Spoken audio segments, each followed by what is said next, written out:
It's very difficult to talk about the twin flame experience with people who don't really have any prior connection to it. And it was like I was seeing something. To this day, I still can't quite picture what the expression was in his eyes. It was something I'd never seen before from another person. And this was a very confusing time for me because I really began to feel the full presence of what it means to be one soul in two bodies. I always say now that he showed me the color red, and then I began to see it in everything. He just says, I can't see myself falling in love with you. Welcome to Beyond the Veil, stories of twin flames, divine union, and mystical encounters. Sit back, relax, and listen to your story today. Our next guest is Claire McGory. She attends school in Scotland studying art history, and she's a very beautiful writer, and I'm so excited for her to share her story with you today. Hi, Claire. Hi, Kimber. Thank you so much for having me. I'm so excited to be here, and it's so good to see you again. So good to see you. Thank you so much for doing this, and I'm really excited. So go ahead and tell your story. If there's any time I want to jump in, I'll jump in, but I'm going to stand back and let you tell your story, and then we'll have a dialogue afterwards. Beautiful. Amazing. I want to start by saying that my story is all about truth. So I met my twin flame at what feels like the beginning of this beautiful journey of my own becoming. I just decided that I wanted to start writing, and really that I wanted to write a book. It was completely a source message for me. The idea of writing a book, it just popped into my mind one day. And I'd always been very curious about the space between words and connection, and how we can truly be seen by another person and feel understood, and how words can be a bridge or a gateway to that. And so I knew I wanted to write a book, and it was something about understanding, but other than that, I really had no idea. And so I met my twin flame when I was 19, and I was walking back to my dorms here in Scotland. And I come across this boy standing next to one of my friends, and he's carrying a Russian book.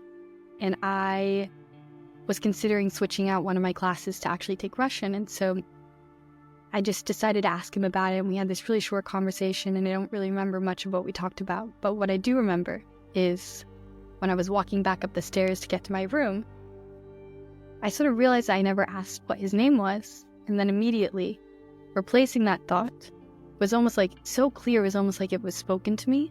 It was that it didn't matter, I was going to see him again. And I remember recognizing that, and I sort of stopped on the stairs, and I laughed to myself a bit. I was like, that's odd, and then I just went along with it, and I didn't really think much else of it. Until 2 days later, I'm walking into my art history tutorial, and you schedule them yourself. They're super random, throughout the whole week, all different times of the day. And so I'm walking to my first art history tutorial, and who do I see but him? And I thought that was kind of funny, considering I had that thought just a couple days prior. And then 2 days later, I'm sitting in my philosophy tutorial, and I'm thinking, you know who's going to walk in right now? It's going to be him. And sort of the same voice that was speaking to me before, and that said I was going to see him again. And I swear, 2 seconds later, who walks in but him? And he sits next to me. And I remember that day too, we were taking attendance, and so we were writing our names on the attendance sheets. And so I'm passing a pen to him, and literally I remember this so clearly in my mind. Our hands touch, and I feel just this jolt of energy. And I sort of laughed about it later, because I thought, it was such a cliche. It's like in all the movies, the hands touch, and it's this moment. But it was for me, and it intrigued me. And I think from that point on, I was very conscious of his energy. He was this presence that was always in my mind, and I had never really had a true crush before I met him. And so I thought was just sort of in this phase where I was, had this schoolgirl crush on this boy, and it was, always thinking about him and stuff. But it was so much different and deeper than that. And for about that period when I was first getting to know him, whenever I saw him, the energy that I felt just being around him was so intense. It almost felt at times that it would consume me. It was like this nerve, this beautiful raw power that I felt just being in his presence, and I had no idea what it was. I really had no introduction into my own sense of like spirituality at that time, so it was all very unusual to me to feel so strongly. And I think that was really all I could do to define it, was this super strong feeling. And I only felt it when I was around him. And so at this point in time, we were really just beginning to mirror each other. Like the same things that I was applying to, he was applying to. I remember for me, I was on this journey of wanting to write. And I was really connected to this feeling of something beginning. And I thought it was always just tied to my book. And I had this other source message come through to me saying that I was going to start looking into writers' retreats, which is essentially just a space where you can go and sit and dedicate yourself to whatever creative project you're working on. And I have no idea where the idea came to me, because no one that I knew of had done a creative residency before or anything, but I was starting to apply to them, and he was also applying to the same ones I was applying to. It was sort of just this interconnected moment. I think that really was the divine just giving me the encouragement to go forward, because it gave me this sense of go. It was really what I heard from the divine, like, do this. And so it was similar to the energy I felt just being around him, that was like this strong yes something, even though I didn't know what. And I always think too, at this time, it was like being around him, it was almost this familiarity that I couldn't quite place. It was like, I know you from somewhere, I don't know what. And it really is just the familiarity of the feeling, but I had no idea how to place that within me. And so this whole period was just one, I think, of mutual curiosity between each other, where we really had no idea what this energy was, but we both noticed it was there and it was different. And so about 4 months of this go by, and it's really just this weird energetic connection that I feel with him that is so visceral to me, but nothing ever comes of it. And at this point, the semester's over. It's April, and so I have no really guarantee that I'm going to see him again. And sort of just this weird, like, extended thing where he was always in my mind, and I was always, like, sort of thinking about him, even when I didn't really try to. And I think maybe I always expected something to come from it, but it seemed like the semester was over. That was that. It was just this weird phase. Until I had this dinner for this all-girls charity organization I'm a part of. And it was like formal dress, you got to bring a date, and I was bringing this boy. And it ended up actually being hosted at my twin flame's house. And so, because they have like an event venue there, which was so random, and I remember thinking that was just the funniest, weirdest coincidence of all things.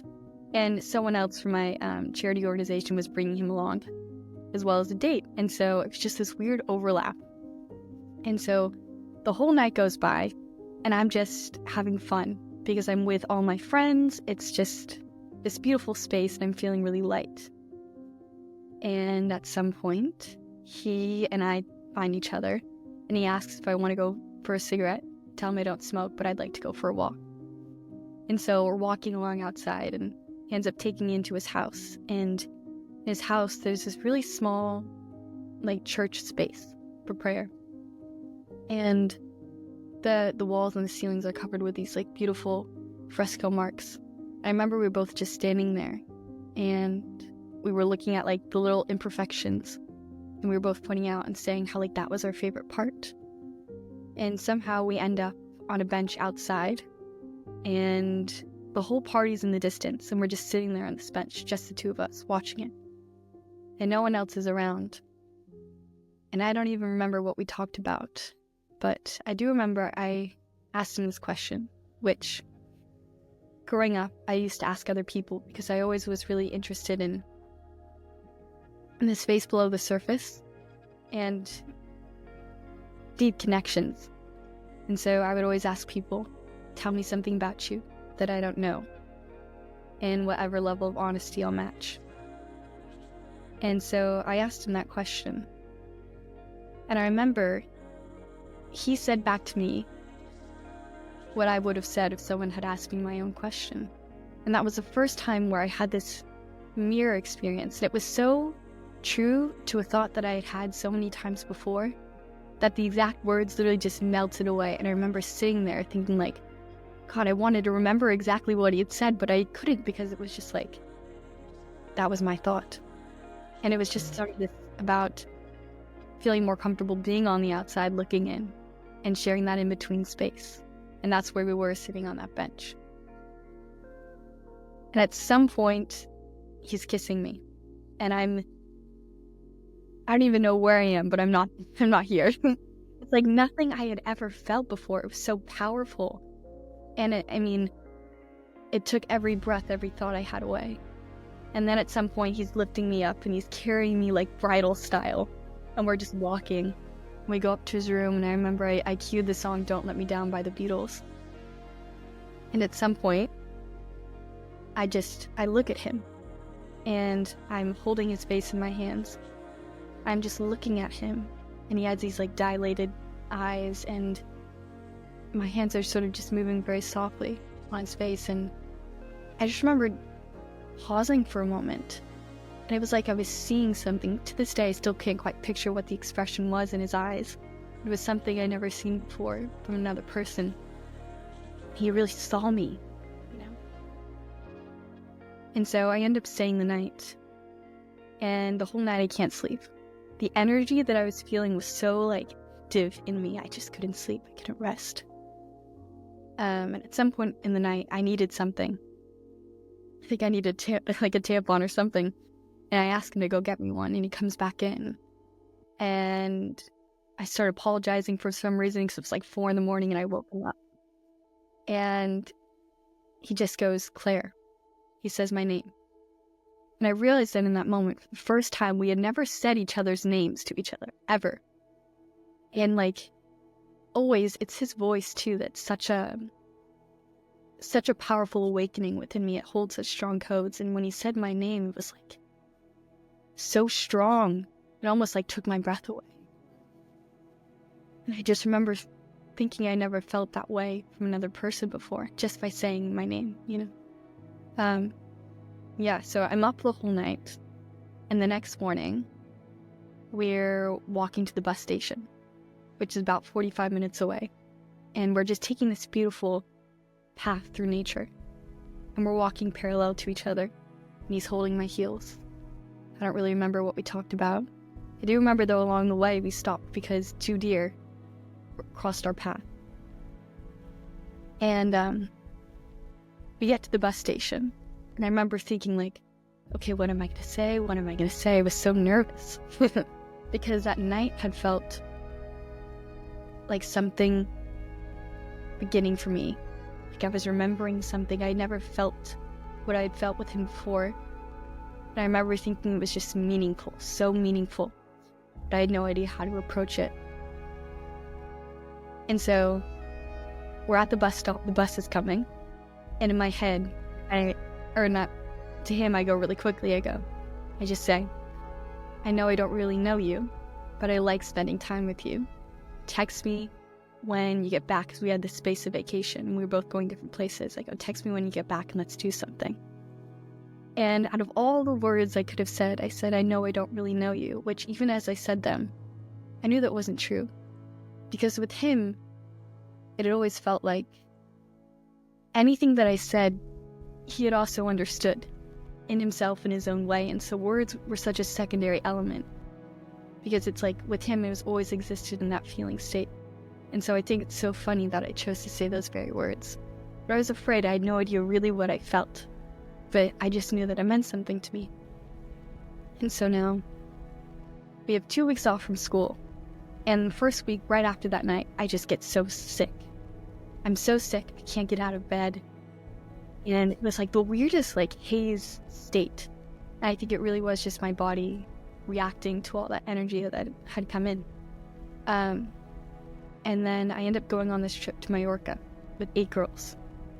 And I remember feeling really weird because this was really when I think the runner-chaser dynamic had started. And I was texting him, but he wasn't really responding or giving me any sort of date or time. It wasn't what I thought was going to happen after that night, because after that night I was so certain. It was like, oh, this was so meaningful and this was so profound, which it was, but we were both reacting to these energies in very different ways. And so I remember I was talking to my friends.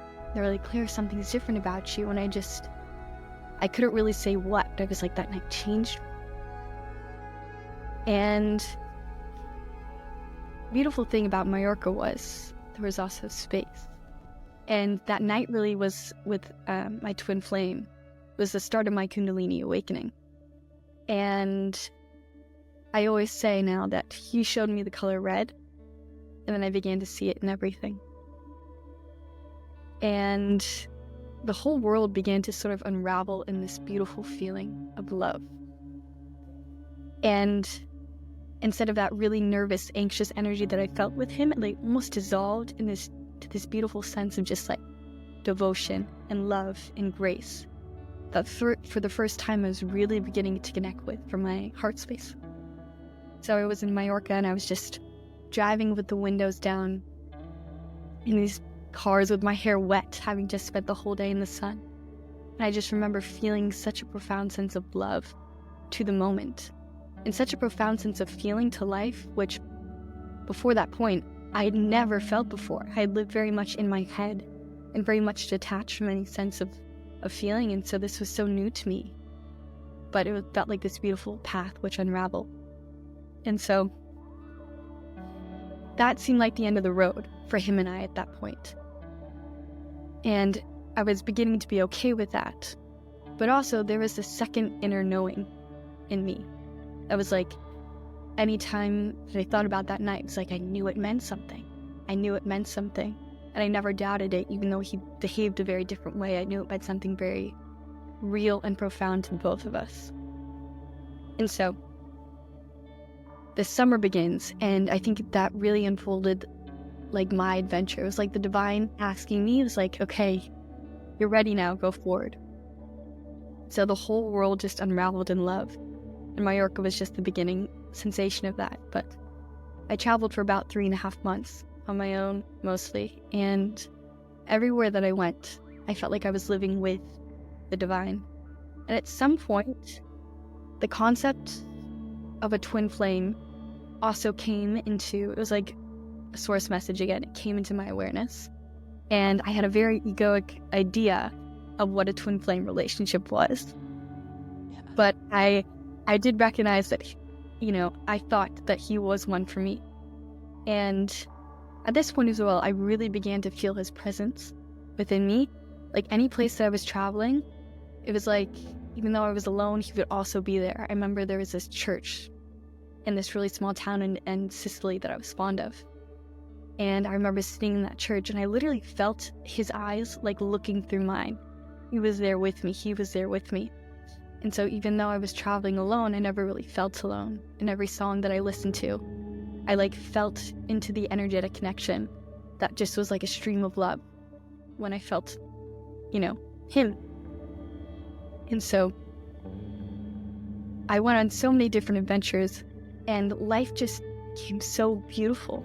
Everywhere I looked, it was just filled with love and grace and so much genuine excitement. I felt like a kid again. And life really unraveled in that delicacy. And so at some point, I get to my writer's retreat. And I remember I still up to that point had no idea what I was going to write my book about. And then like the first day I get there, it sort of just falls into place. And the story, it comes to me. It's going to be a writer without words, plagued by feeling he didn't really understand, with the idea being that sometimes the greatest truth of things is in the feeling of it, and that feeling then finds a secondary expression in words. And what's really important about this time was my book was written, or the voice that I wrote my book through was a very heavy, dense, masculine energy. It just like came to me. And it was very cerebral and quite dense. And the book was honestly very convoluted, but that was the way that I wrote and connected to the energy. And it took me quite a bit to even just like write a page, because it was like I was almost like, that was how I began to process, I think, my own masculine energy and my own sort of egoic identity in that energy stream. I began to really process it and connect to it with feminine creative energy. But it was a very unbalanced process for me. And so it was difficult for me to write that book, but it was very clear to me at that point in time that that was the project that I was supposed to be working on, because there was a greater truth in there. And that truth was very much reflected through my own experience with him. It was about that sense of feeling, that sense of knowing. And at this point, I had realized that not only did I just feel love that night with him that I shared, but that I was also very much still in love with him. And I never really had the experience of being in love before. And so this realization came to me. I was like, oh my God, I'm in love with him. And then at that point, it was like, all of it just sort of unraveled in that beauty of that. And when I was there, at the beginning of my retreat, I had 2 dreams. The first one, in it, the words spoken to me were poetic justice, the feminine mystique of your soul. Which is so powerful, so profound, and I had no idea what any of it meant. But I wrote it down on a piece of paper, and I tucked it away. And I normally don't remember my dreams. That was never an experience I had had, and it's quite odd to have those specific words spoken to me, and so clearly, so deliberately they were said. The next one was, throughout my whole summer of travels, I was never in contact with my twin flame, but I always had the idea that I was going to text him. And I was going to text him a couple photos from the retreat, and I was going to say, you would have loved this, because we were applying to them at the same time.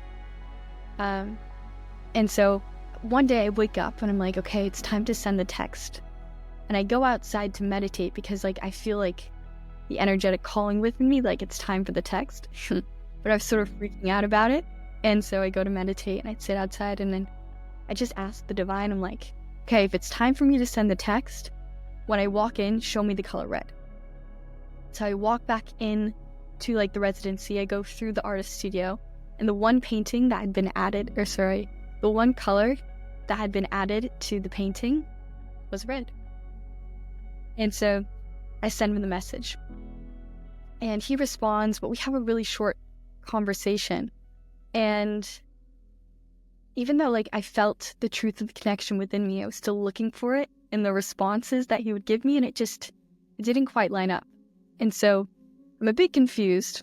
And anyways, that night I go to bed and I have another dream. In the dream, it was said to me, leave love at its doorstep. So I wake up the next morning and I just like the last message he sent me, and that was it. And I don't think anymore about it.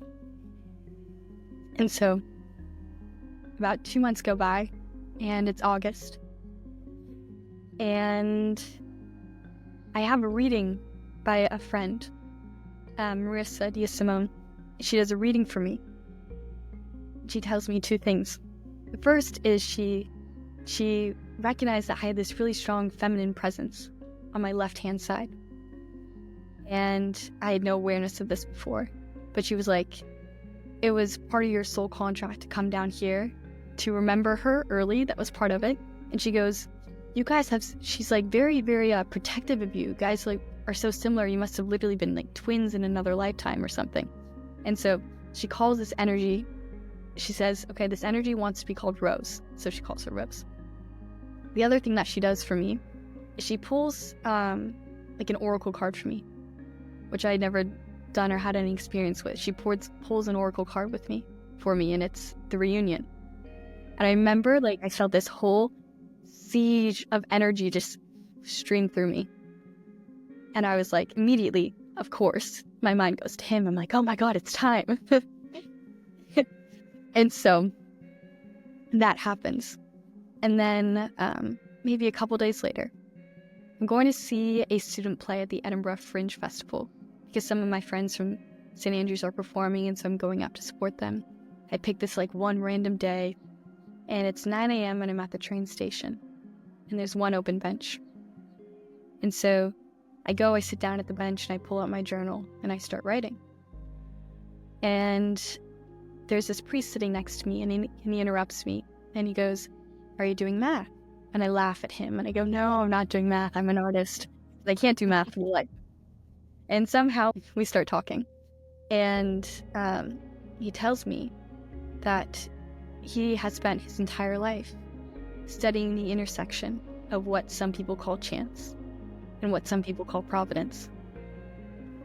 And that was a very key word for me, because I had heard it the first time used in the book Just Kids by Patti Smith, which I read only a few days prior. And it reminded me a lot of what I felt with my twin flame. So providence was a key word. I had no idea what it meant, and then it was defined by this priest. And I was sitting on the train that day, and I was writing in my journal. I was like, I'm exactly where I need to be anytime I need to be it. And I just really am sitting with that faith. And so I'm at this play, and the show's about to start. And I'm sitting with this other student who goes to St. Andrews as well. And all of a sudden, we're talking, and he goes to me, "Oh, my friends are here." And I turn around, and it's him, my twin flame. And I remember the first thought I had was, "Your hair looks longer," out of all the things. And he asked me about the writer's retreat and what I was working on. But we have a very short conversation. I mean, probably 1 minute, because he walks in right as the lights are dimming. And I remember that whole play, I could focus on nothing but the feeling of his energy and his presence behind me. And it was just soft and sweet and luxurious and exciting. And after he, speeded out, we didn't really have much of a conversation. But again, that inner knowing spoke to me that even though he was not throughout this whole space of silence that we had shared, even though nothing was ever said about how we felt, I knew it was still there. And so, after my first lecture in St. Andrews, I walk outside and I run into him, and we start talking, and the energy is light, and it's easy, and we're sort of just bouncing off one another. And I look at him at the end of it, and I'm like, "We should go grab coffee soon, you know?" He goes, yeah, let's grab coffee, sort of like he was about to say the same thing to me. And 2 days later, he's outside my door at 8 p.m. with a bottle of wine and 2 glasses, and it's pouring rain outside. And so we're walking to this nearby bench by the sea. And I remember we were talking. He was telling me all these things about his summer and my summer, but also that he sort of had kept up with me this whole time. We had had 6 months of silence and not seeing each other. And yet, he knew where I had been. He had, seen some of my YouTube videos, which I had posted, and, we had absolutely no contact. And so at this point, too, I had already understood the concept of a twin flame. And then I was now seeing it for the first time with conscious eyes. And we were sitting on the bench, and we were talking, and at some point I remember he just kissed me really quick. He was feeling all this energy too, and I had no idea what to do with it. So he sort of just kissed me, and I remember thinking that was quite funny. And at some point we come back to my flat, and we're both just soaking wet from the rain. And I have a red wine stain on my jacket. And I'm scrolling through his Spotify playlist on my phone, and I see "Don't Let Me Down" on his playlist, liked around the same time that we had listened to it. And I just remember at that moment, that was really that notch for me. It was oh, so this whole time we were both probably thinking about the same thing.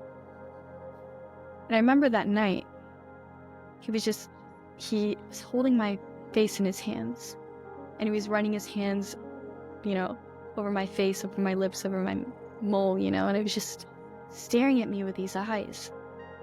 It was just the divine seeing me. And it was the most profound thing I think that I've ever experienced. It was probably more intense than anything I had ever experienced, just that single gaze. That's how powerful it was, and it undid me completely. And so we have one more night that's similar to that. And then we have about a week where we're trying to see each other, but it doesn't quite line up. It doesn't quite work. And I'm texting him a bunch, and he's texting me, but I sort of feel something's not clicking. Something's not quite right. And so at one point, he comes over, and I invite him in, and I make some tea, and we're just sitting there, and he's sort of talking, but he's not really talking about anything. And I'm sort of just letting him speak, and I can sense there's this change in his energy that's kind of, it feels a bit mean, feels really, really heavy and bitter. And so at some point, I stopped talking, I stopped playing along, I guess, and, he goes, well, I'm actually here because I think we need to talk, da-da-da-da. And he goes, I think you're really great and all. And I sort of interrupt him. I go, but? He just says, I can't see myself falling in love with you. And at that point, my heart breaks. And I remember my face gets really red, my cheeks flush. But that's really kind of my only response. And I look at him and I go, what changed? He doesn't really have much of an answer. And so I say, okay, let me walk you out. And so I get up. And I remember I just am I drag my finger along the table, and I'm just trying to get some sense of grounding. And I'm in a bit of a daze, and I open the door and I let him walk through. And I watch him put on his shoes one by one. And then he looks at me and he goes, goodbye. And I shut the door with a smile and a wave. Heavy. And I remember afterwards I called over my friend. And I'm still in a bit of a shock. But the only thing that I can really think of about that whole conversation was about how proud I was in the way that I had handled it. That was the only thing the divine wanted me to think about. That was it. And yes, my heart broke, but I think this was such an important sense of division for me. Because up until that point, the way that I connected to the divine was through him, was through my experience with him. Because he sort of awakened this understanding within me, this sense of seeing the world through the eyes of love and the feeling of love that only sparked after that first night I had shared with him. And so whenever I connected to that energy, I always connected it through that stream that we shared. And now I had that twin flame experience that became conscious to me. I couldn't forget it from my awareness,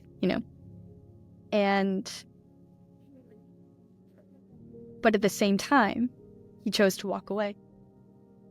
And so I was going to make a choice, and this really was the first choice I made, to recenter myself in my own energy, in my own trust and faith and connection to the divine. And so from that point on, for that new cycle that I had entered, it was really, I would say, the divine defending my honor. Anywhere that I went where it was for me, I think my connection with my twin flame was he was the first person to see me as I saw myself, and to have that be seen by another person in another way made that real.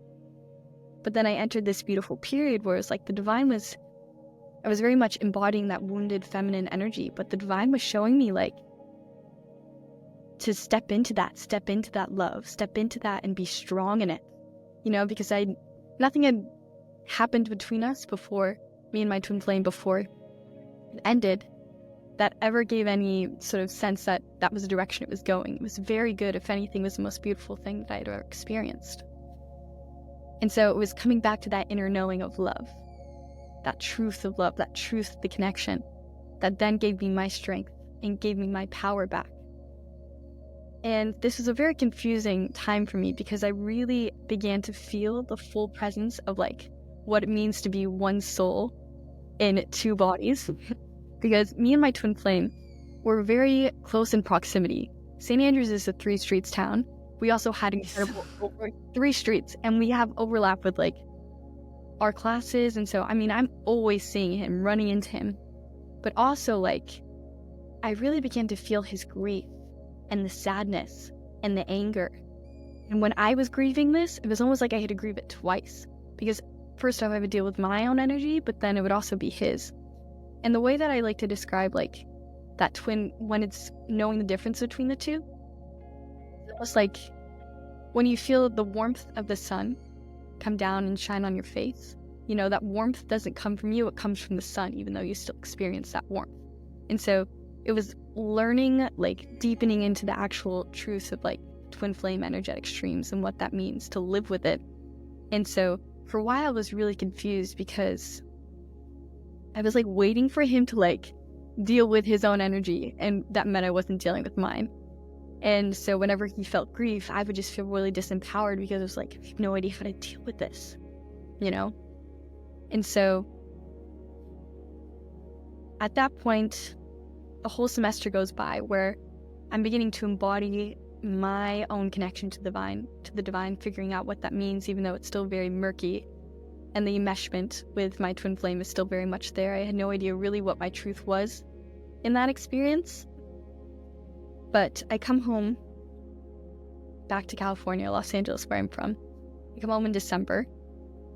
I remember there being this, like, pause in the energy. The wounded feminine was something that I very much felt like my soul felt ready to step into that archetype. But after I experienced about, like, 3 months of that, there was nothing clear to me anymore. I had no energetic path to follow. And at that point in time, I'd really begun to step into the abyss, which is really just like the divine was turning my focus inwards so I could start healing, so I could reclaim my power. But at the time, I had no idea. You know, that was like the birth, that was the higher self rising. I just didn't know it. It was this very unclear space that was so unfamiliar. And it was asking me to begin to let go of any attachments that I'd had. And so the first thing that I really began to heal was, like, my relationship with my own parents, because I had felt a great sense of disconnect between us. And it was, like, now something that I was, like, beginning to step in, embody, and take responsibility for, beginning to build the relationship with my parents, how to find that shared sense of understanding, even though we're very different people. And so I come back to St. Andrews, and I'm still really confused. Doubt is your best friend on the twin flame relationship, and there's so many times it ebbed and flowed, but still there was always that knowing in me that, like, we were connected. And in my second semester, I remember I was, like, walking out of a lecture. It's one of the first lectures. And he happened to be there, and I was going to this other class I was taking. And I'm, like, putting in my headphones in because I have a bit of a walk. And then I remember hearing someone shout my name, Claire. And I turn around and it's him. I'm really surprised, you know? And he comes back and we have this conversation. And I remember at that time he was reading the book Siddhartha by Hermann Hesse. And I was like, I had bought that book months ago at a charity shop, and it was sitting on my desk too, and it was unread, and I'd always been meaning to read it. And I remember just like, oh, what page are you on? And he handed it to me, and I opened it up. And on the page, the chapter title was Awakening. And I remember I was looking at that. I was like, that's a sign. that's a sign. And at the time, I always projected that onto him, being like, okay, he's finally gonna, like, wake up and get it, you know? Because once again, I very much knew about the twin flame dynamic, but he was very much in the dark about it. And so I was always waiting for him to play catch up, waiting for him to realize. And I was like, okay, so he's gonna get it now, you know? And so he sort of re-entered in my life this very short time, just energetically. And that was the divine, like, almost reminding me, like, you know, the divine didn't want me to forget, I guess, because the truth of myself lied in the energy within this connection that I just needed to go deeper within. And so I think this was a really difficult period for me in my journey, because I think it was when I felt the most alone. The truth of my twin flame connection had been reaffirmed, you know, so it was not something that I could doubt. but it was also not something that I think I really knew how to understand. And for a while,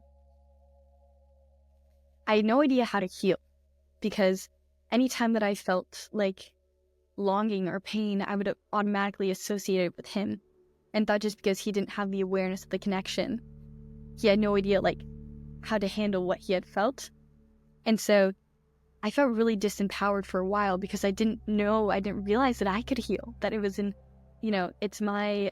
it's within my toolkit that I can heal this energy by sending it up to the divine and lead in that. And so there was this period where I just felt really disempowered, because I felt I couldn't really do anything, and I just felt a lot of hurt, and I had no outlet to it, because if I projected it onto him, then it only mirrored it back to me, and I always thought too, in the span of the 3 nights total that we had spent together, and really the profound measure of what it felt to me, we never talked about it. Not a thing. He never said what we felt, what it meant to us. And I think I always felt that at some point he was going to turn around and be the one to have that conversation. I was always waiting for him to come back and so we could just talk about it. But we never did. And so I was always holding that space, that energetic expectation that he was going to figure it out. And then it's the end of the semester. Summer's coming along. There's no sign of any of that happening again. And I was sort of just hit with another layer of grief. And I felt so incredibly alone, because anytime that I had tried to explain or share what, the feeling of being really lost or confused with my friends, there was always, it's very difficult to talk about the twin flame experience with people who don't really have any prior connection to it. And so I just was feeling very alone in this understanding. And I remember I was sitting on the beach and I was journaling, and I was just I was avoiding feeling that grief, because I really felt things coming to an end. And then I remember writing, I was brought here so I could make a choice, to choose myself, to choose my energy. And I'd really, at this point, everything that I used to really resonate with, that sort of gave me the sense of self, I stopped connecting to. So writing was a big one for me. I'd stopped writing. And I had to let that go. And I knew at some point I was going to come back to it, but for now, it was time to step away from it. And so I was in this space where I was entering this whole new exploration of myself. I had no idea where it was going. And it was really difficult for me, because I almost didn't have the energy to. It was very difficult to end that one feedback loop where my identity was shared with him, and to take it and to hold it as my own, even when I didn't have all the answers. But I remember sitting there on that beach and thinking, this is what I'm meant to do, inspiring that courage within me to take the step and begin in a new way. And so I did. And that was really when I think my healing began, and I really began to start dealing with my own sense of grief, my own sense of frustration, my own sense of anger and sadness and longing, especially. And funnily enough, I ended up back in Mallorca. And that was really the first choice I made for myself again. I had not wanted to go anywhere. I had not really wanted to do anything. But a friend from home was going to be there, and she was like, "You should come." And I said, yes, I'm going to go. And, I ended up in Mallorca, the place where in a lot of ways things began for me. And I remember there was this sense of lightness there. And I still was very much in this energy, this heavy energy of healing. And so there was a lot of hurt there, but there was also this space that felt a bit untouched to me. There was something slightly beyond that. And it was like the divine was giving me this preview of, even though I had no idea where that energy was going, it was this refreshing lightness that wasn't hurt. And I stepped into it. I connect to that vibration. And then throughout that whole summer, that was really what led me forward, was connecting with that. It felt like the truth of myself. And so about some time goes by and I finally like catch up with myself. Instead of feeling like my energy was always outside of me, living in expectation. Was he going to come back? Was he going to tell me this, this and that, waiting for one day to wake up and have it all miraculously be solved. It was like I caught up with myself and I began to like recenter myself in my own energy. I saw the way that I was expending it. And like whenever I felt longing or felt my thoughts stray to him, I would like be like, okay, I can take this energy and I can return it to me and I can ground in it, even though I had no idea really where that would lead. And so my days became really simplified, but they became devotional in an aspect that was entirely new to me. It was just that energy, it was that inner life, that inner truth that I really began to listen to, and they let that shape the way I engage with the external world around me. And so I went home, and I remember at this point something interesting began to happen. There was like this sense of like, I almost want to say like burning, where there was once hurt, there was this fiery like reaction to that, where instead of that hurt where I felt really disempowered, it was that hurt where I felt like I could stand up to it. Stand up in the truth of the connection instead of being disempowered by the truth of the connection. And it was actually like a day before I had my reading scheduled with you, and I remember just thinking this is really interesting because it was this like fiery passion that was like, stand up, stand tall in this. It was like that was what was being called to me. So I have this beautiful session with you, and two really important things. Well, I mean, many important things came out of it, but for the sake of this podcast, two very important things came out of it. The first was you recognized this stream of connection within me that feminine presence on my left-hand side was a stream of Magdalene, that I was a stream of the Magdalene, and I'm here as an incarnate of the stream of the Magdalene, and I'm here holding the codes of healing and the codes of the divine feminine within me. And from that point on, I began to embody, instead of just feeling that left-hand presence within me as an energy, I began to literally physically embody it as like this half side of my energy within me. And the second is you told me about this past life connection that my twin flame and I shared, where it was about like the 1700s, 1800s, like during the French Revolution.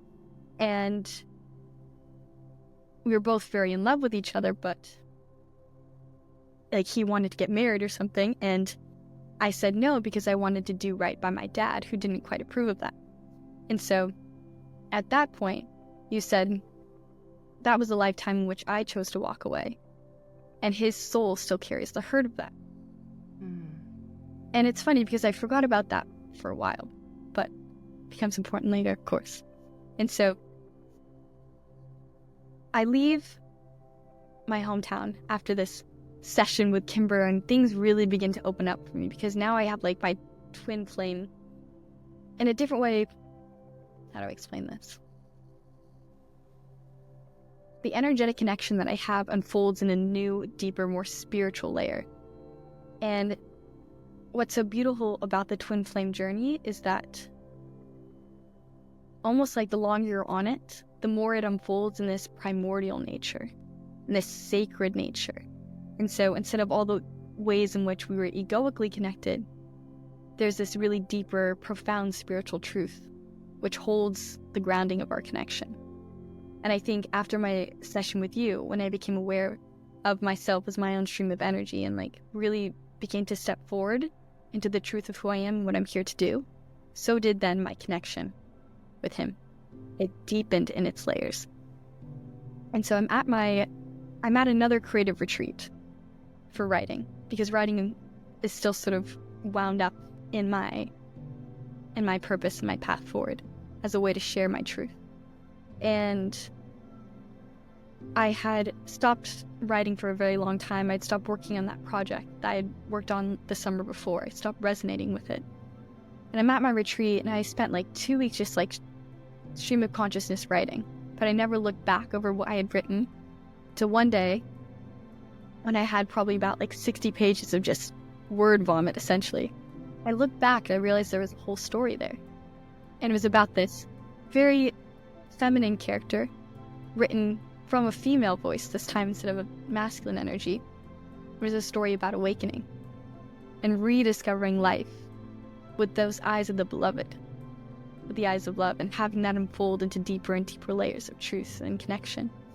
And so I began to write this story.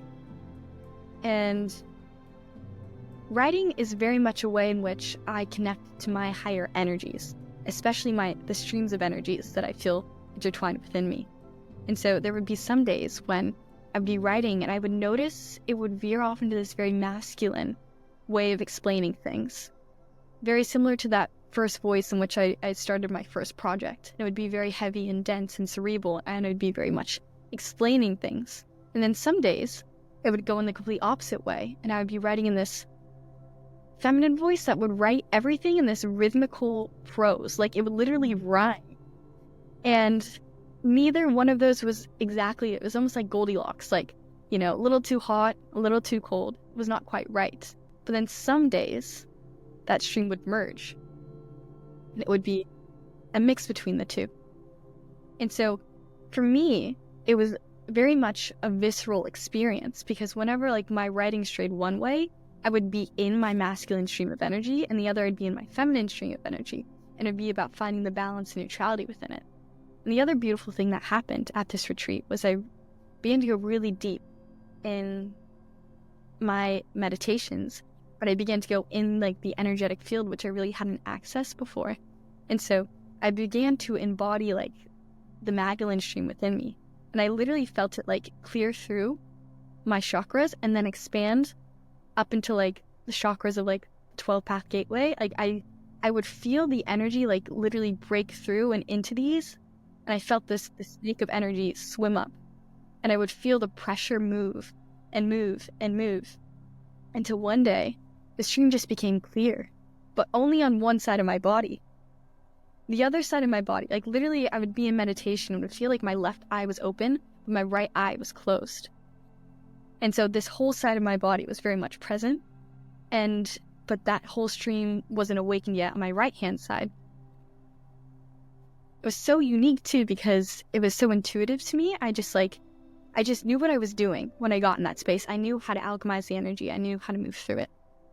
And so I come back to St. Andrews, and my twin flame moves about 4 houses down from me on the same street. Jeez. Yeah. And it was quite interesting, because it always comes back to that truth that I felt within me, the inner truth, because for so long I was always looking for him to affirm the connection, right? To come back and tell me what he'd felt, to affirm the twin flame truth in which I know and live in each day. But he never quite did. And whenever I would walk and see him, the truth would be so viscerally apparent within me. It's not like something I could necessarily deny. But also that awareness he was not aware of it. And so there was this point where I remember being like, okay, what am I going to choose? The energy, the truth within me, or, his current 3D life path? And at some point I chose myself. And always too, I remember the energy would be so profound when I saw him. It would almost make me want to shrink. I would feel really, really small, because the energy would be so unsurmounting. And I remember thinking one day, this is what I'm meant to do. I'm meant to hold these frequencies. I'm meant to be embodied in these frequencies. And so then, instead of feeling like I shrunk within them or felt like I had to run away, it was I stepped forward into the fire and I held myself, strength in that energy. And so the fear that I felt and the push and pull of the energies that I felt began to neutralize. And then in my meditations, I began to feel his stream awaken. And you described his energy in our sessions as scaffolding. And that's also, as I've re-engaged with my own masculine stream of energy that has been awakened within this, it very much is feeling the rise and fall of it. It has existed like scaffolding, it's just unfolded in all of these layers. And so now I begin to feel really empowered in the connection, because now I'm aware of this sort of energy game. I'm aware when the longing comes, what to do. I send it up to the divine. It's I feel all these cycles, and I know this energy now. I've felt it before. I send it up to the divine. I send it up to the divine. And it's like, I know when the divine is testing me. And I also know that I have the strength to rewire and to choose to sit in truth again and to recognize the truth of myself within these energies and to not be so convoluted within it. And so I remember one day in particular, I've been taking a lot of beach walks. I was on this beach walk and I just feel this huge wave of longing again. This huge wave of longing. And I'm like, ugh, again, you know what I mean? And I remember being really frustrated for a second. I'm just walking. And all of a sudden, like, it comes to me, like, I didn't choose to come down here to suffer in these energies. I chose to liberate myself within them. And then that deep, deep inner longing that I had felt for so long just like faded away like a beautiful little butterfly off into the wind. I didn't come down here to suffer, but I choose to liberate myself in these energies. And really, what I had experienced both with the streams of energies and them clearing, they follow the same pattern as like in terms of like how the different chakras that they've reached and the different energies that I felt associated with sort of the stream rising up my kundalini and my chakras. So I realized too recently that the times that I run into him, there's this strong sense of bitterness and like grief. And I felt that too when he came and ended things the first time. There was just always this like really soft, beautiful, and gentle side of our connection, but then also this really hard shell of grief whenever I saw him. Mm-hmm. And I was thinking the other day, I was like, I wonder, what is that bringing out in me? You know, what is that grief that I hold within me that I'm mirroring back unconsciously to him? And I realized what popped into my mind was that past life that we had where I chose to walk away. And I realized in that lifetime I didn't honor my truth. I was trying to do right by somebody else. But in reality, that was not what made me happy. That was not honoring the truth of our connection. That caused me hurt, but it also caused him hurt. And I was thinking too, for so long, I waited for him to recognize the truth of the connection. I waited for him to wake up and to recognize the energy that I had felt and the suffering that I had felt, because it was shared both ways. But really, what I'm here to do in this lifetime is to speak my truth. Because I had suppressed it for so long. And so, it's, I think he was my greatest, deepest wound. But also, that means he is my greatest liberation. My greatest liberation is through that hurt, through that bitterness, through that grief, and to recognize that lifetime in which I didn't choose myself, and I also didn't choose him, and to come back and choose it now. And, I'm quite young, but I've been through a lot of depth within this energetic connection, but it's all been unseen. Right. I've never had that conversation with him. I don't really have many peers around me that are very spiritual. My parents aren't spiritual. It's been a very solitary path, but always what has kept me centered to it is that feeling of truth, which is unseen, but always is that thing that I'm seeking to express, especially in my writing. And now it's for me to take ownership of it. It's my, I have no idea if he will ever wake up in this lifetime. But also, I chose to come down here with the keys of remembrance. And so, that's what I'm here to do. Speak my truth, to honor the truth of connection, whether or not it's ever seen. And that's my power. Yeah. I adore that. And, as you speak to one, the whole time you're talking, I could feel that Magdalene energy coming through you. Yeah.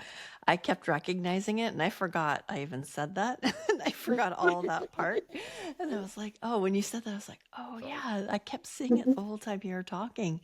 And also, I love how young you are and how aware and awake and dedicated to this path you are. And that's where I feel really good about, I mean, being one of the, originals. It's like we Mhm. came in really early. He and I met as young as you are now, and no consciousness, no awareness of what this connection was, and no internet, nothing like that.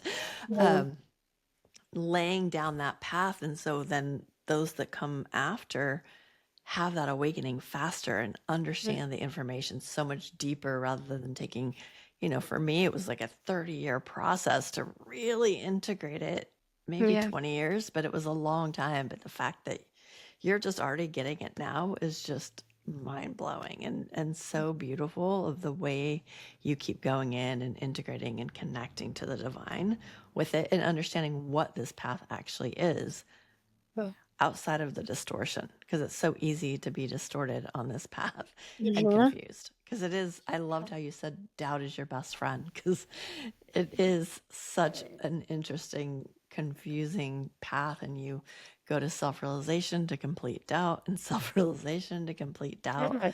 you know It yeah, it's really very cool. exists in like this pendulum of cycles as well, because I think you experience it so twofold. For me, it's like I'll experience it first within myself, whatever energy I'm releasing that's related to this connection. Mm-hmm. And then I'll experience like his energy, conscious or not, like going through that same period of release. And it's Mm-hmm. like at that point you have again that mirror to yourself, which becomes so apparent to you. It's like, okay, I know this energy. I recognize it now. Instead of projecting it back, I sit Yes. with it and I ascend. And you know what's so beautiful as well is for so long I was so afraid of the fact that like he was never going to wake up to the connection. That was really my biggest, deepest fear, was that it was never going to be realized. And I was just always going to be living in this murky gray of confusion and a lot of hurt, because there was a lot of hurt in my connection, true, true Yeah. hurt. And what I never realized for myself was that I could get to a point where I could truly heal from that hurt and feel and have more of myself, not any less love, you know?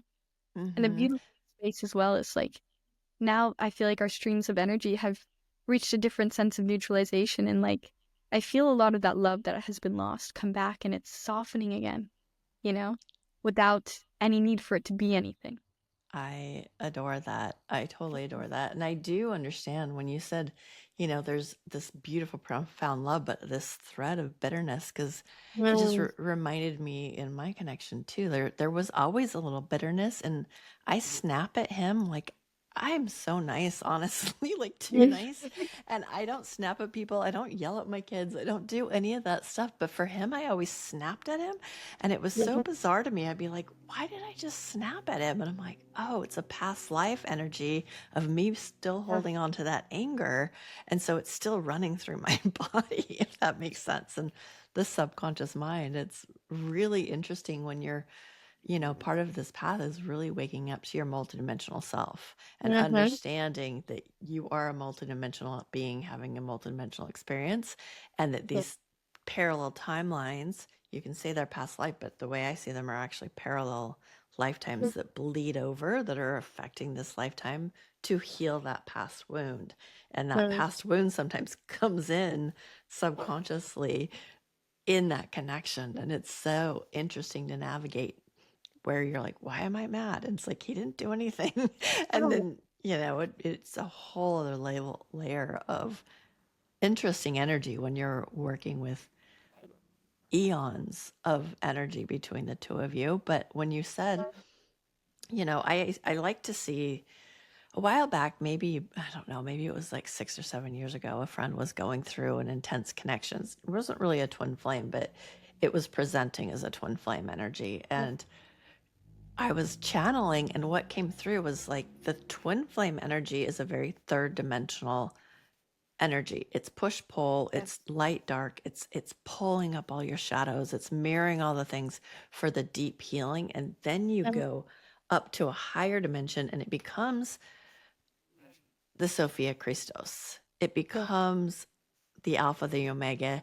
It becomes a twin ray energy, where it's the ray of the divine moving through the two energies in different ways. And so when the feminine, the one or whoever's more awake, you start really connecting to that twin way when you were talking about your kundalini going Yes. up and just giving it up and connecting to that stream of consciousness.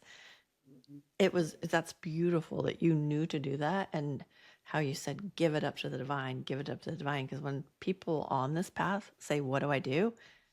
Hand it off to the divine, give it to the soul, because as long as especially the feminine is going after that masculine or pushing, cajoling, the farther he goes. It's just the law of polarity. It's just cosmic law of that.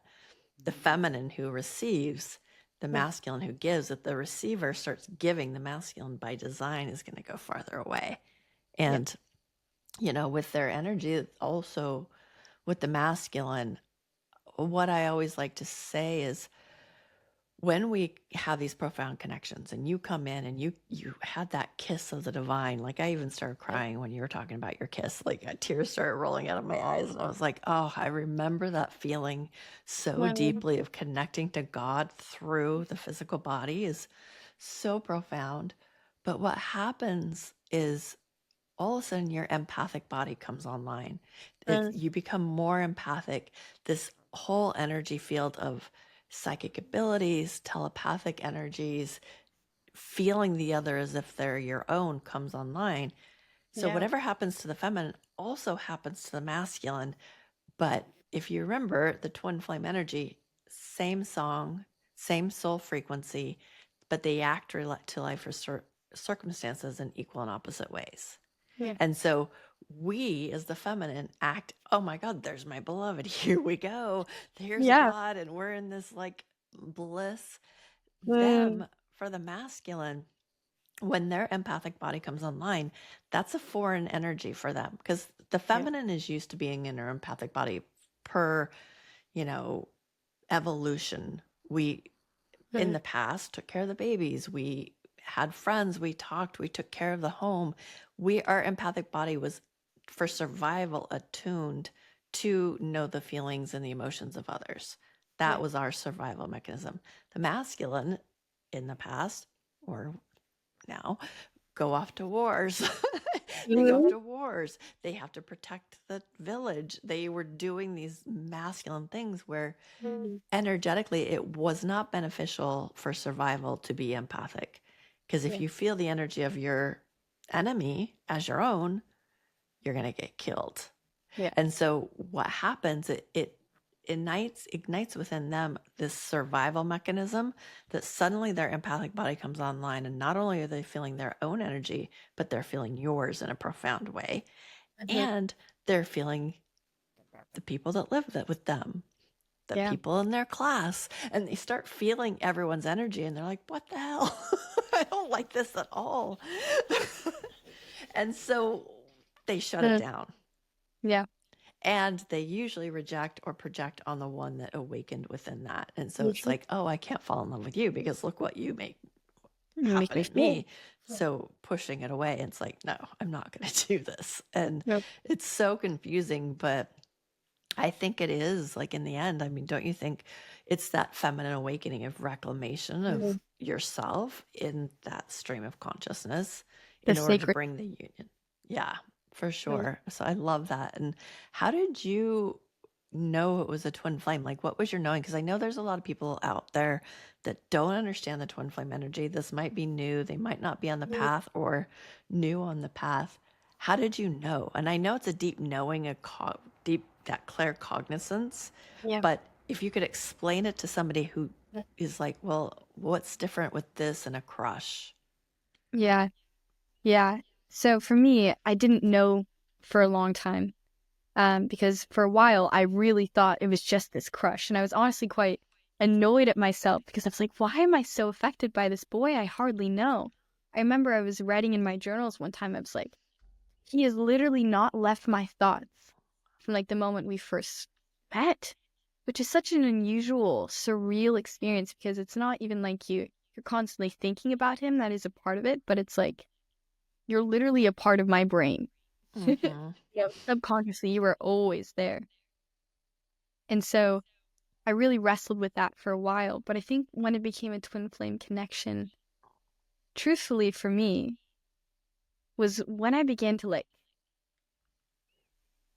sit with the profoundness of the energy without trying. It was like any song that I listened to, it's really that sort of like Radha and Krishna, like finding your beloved in everything around you. That was when I really knew it was a twin flame connection. It was when that stream of just love poured through. And it was so unlike anything that I had ever felt without even trying. It was so profound, this just sense of bliss, so divine.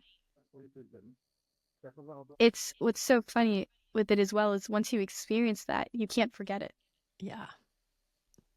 And for me, whenever I really struggle with this connection the most, that's that inner sense of frustration is like, I know what the truth is and I can't forget it, even though my external reality doesn't necessarily match that right now. So I think for me, it was really just when I felt the divine step in and I tasted it for the first time. Yeah, you can't miss that. And just feeling them look through your eyes, like when you were on your vacation and you're going through all these places and Yeah. looking at art or praying in a church, it's like when you do feel them come through your eyes, it's a very distinct feeling. Like you know it's not you looking, you know it's their energy, their soul Yeah. experiencing life. It's very profound and Real. very interesting Interesting. experience. Yes. It's a very interesting. You can't explain it away. It's not a rational thing. You just know, and it's an experience, and that's why it's experiential to feel it. That's why I always say, like, whatever I teach is experiential. When I experience it and then I teach it, because you're trying to explain the inexplicable. It's, Mm, you know what I mean? I do entirely. And there would be Yeah. times as well when it's like I'm having a thought about something or someone that has like no relation to my life. And I'm like, it keeps coming back in my head. And then I'm like, oh wait, like this is actually not me, this is them. You Yeah. know? Yeah. Just it's wild. Totally. Well, it's like even that happened to me recently, and I'm not going to use the right word because it will give away who my twin is. But I was thinking of a phrase, Mm, and I kept saying this phrase. It was like, I mean, say it's knickknacks, but that's not what it is. yeah. But I'm like, knickknacks, knickknacks. And I was saying something, and I was doing that. It was so strange. And I was like, well, that was an odd thing to just start dancing to. Yeah. And I got online, and for the first time in a few weeks, I looked at his Instagram page, and Mhm. he had made one of those little bubbles with that word. And I was like, that's, Crazy. I was It's like, crazy. that's freaking crazy. I'm like, no wonder I Crazy. was saying that, because he was making like a little, I mean, it's so silly, but so weird, because I would have never, the actual word I would have never said in my real life. And I was like, oh, that's so wild that that telepathy comes in, or that experience and comes in, or you're thinking about someone, or like, I need to listen to this song, and it Yeah. mirrors over there. It's very cool. I love Yeah. that so much. And for you, I loved how you talked about the Kundalini and everything too, because that is part of it. And I think when you Mhm. said you got profoundly sick after it, that is an experience I've had so many Yeah. times, of going to see him and coming back and being so sick, like big sick, and fevers. And it's probably happened to me 3 times where I've gotten sick for a week. But Yeah. I love Don for the one of the podcasts. He said apparently I had told him one time that it was a Kundalini jolt that hits you, Yeah. and then you get sick after as your body tries to integrate it. And I was like, that makes so much sense, because I never remember what I say in Akashics. So I love when Mhm. people tell me things and they're like, you told me this. And I'm like, oh, that's Oh amazing. yeah. Oh, yeah. Mhm. But that is Mhm. part of it, that jolt of the Kundalini, which burns off Shocks you. all those things. It shocks your body to help you align your chakras and align to the divine. Yeah. So that's so interesting that that happened to you too, because it Yeah. is that it's such part of the experience. And that, you know, when you said when you see him and you learn to activate the greater part of you, because that's also part of the journey, is you dance into activate, and then Yeah. you dance out to integrate, and you dance into activate, dance out to integrate.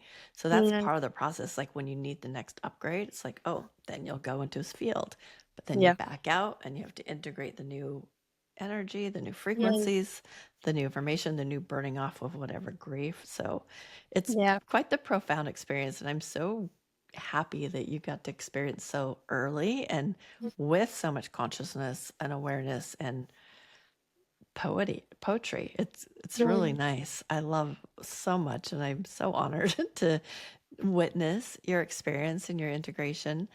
What advice would you give someone brand new on the path that if they were just like, I don't know what's going on with me, what Yeah. do you wish you would have known as you Yeah. stepped onto the path? I think the biggest thing I wish I would have known earlier, especially, is how deeply enmeshed twin flame identities are. Because for so long, like, myself was his self. And I lived in this really polar energy of like this push and pull that had a lot of grief and it had a lot of hurt in it. And I didn't know what was mine, and I had no idea what was his because our identities were egoically attached. They were the same in that. And so I wish someone would have told me how deeply that enmeshing goes. So, like, sometimes really it feels like I'm like de-threading our energies to clarify them and to send it upwards. And I think that's a tool I discovered only recently.